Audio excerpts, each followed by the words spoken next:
C'est c'est un vrai plaisir d'être aligné, c'est un terme que j'utilise souvent, en fait, entre ce que je ressens et ce que j'exprime dans mon quotidien. J'ai tellement souffert justement de ne pas l'être et de présenter un masque et une composition comme un acteur ou une actrice, quoi, en fait.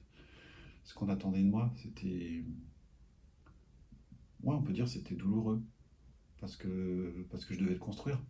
C'était pas naturel. Voilà. Non seulement je devais le construire, mais en plus je devais m'auto-limiter. Puisque je ne voulais pas qu'on devine que je me ressentais femme. Donc tout ce qui avait un rapport avec ce que je considérais comme étant assimilé au féminin, notamment les émotions, je le verrouillais complètement. Je l'enfermais. Et l'image que j'avais de moi, c'était une personne entourée dans un mur de parpaing. Voilà. Et le mur de parpaing, sa vocation, c'était d'éviter que moi, je transmette des émotions et que les émotions m'arrivent, pour que je ne réagisse pas non plus aux émotions. Et au final, ça a failli détruire ma vie. Je me suis retrouvé amputé de toute une partie de moi et enfermé dans ce, encore une fois, l'image du mur, enfermé là-dedans sans pouvoir en sortir. Et la transidentité m'a permis finalement de casser ce mur et de me réapproprier le côté féminin, l'exprimer. Et je suis aussi en train de me réconcilier avec le côté masculin.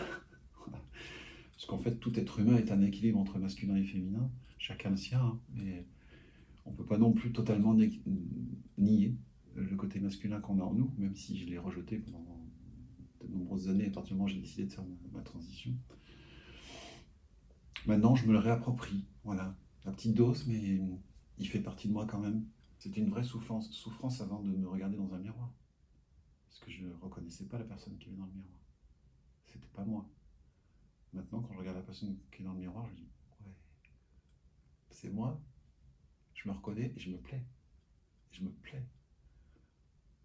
Là, l'image que je renvoie de moi, voilà, elle me fait plaisir. C'est, c'est celle que je me représentais avant dans ma tête. Voilà, j'en suis très proche et c'est du plaisir en fait. D'être soi, c'est un vrai plaisir, sans contrainte.